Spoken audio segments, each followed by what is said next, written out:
Welcome to the Community Garden School Riverwest update. We completed our first week in the garden. Our first project was doing a demonstration bed showing how to do lasagna gardening.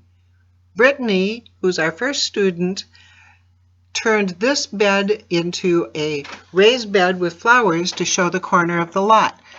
We had just gotten started when Xavier, Megan, and Andy stopped over from All People's Church while we met with them to talk about how their youth group will be involved in the garden.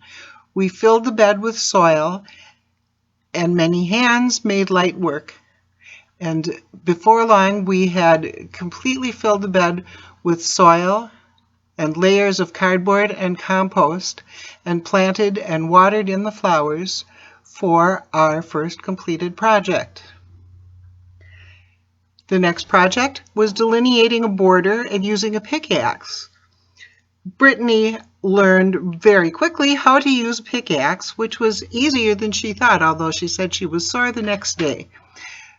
Along with Dr. Dave, she removed all the grass that had grown up over the edge of our sidewalk, and they used the sod that they took out of there to fill low spots in the garden.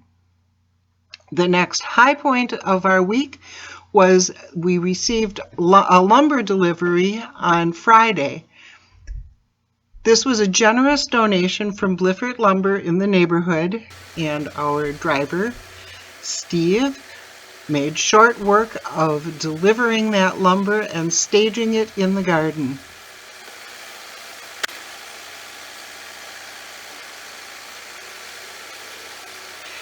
It wasn't long before we had all the lumber ready for our next project, which took place on Saturday.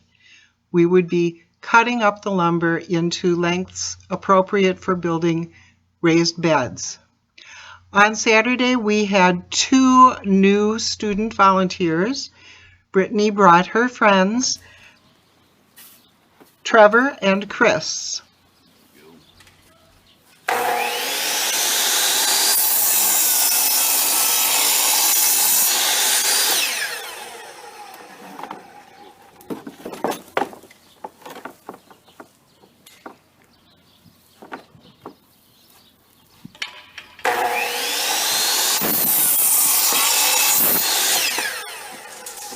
Trevor discovered his mad skills with a chop saw. By the end of the afternoon, we had all of our 4-foot pieces cut. Chris, on the other hand, decided that what he most wanted to do was get his hands dirty. He spent the afternoon reclaiming some herbs and getting all of the weeds out of some of the beds that we were going to be using. So that's the report of our first week in the garden. We hope that you will become one of our generous donors and give a donation to our GoFundMe campaign. Thank you.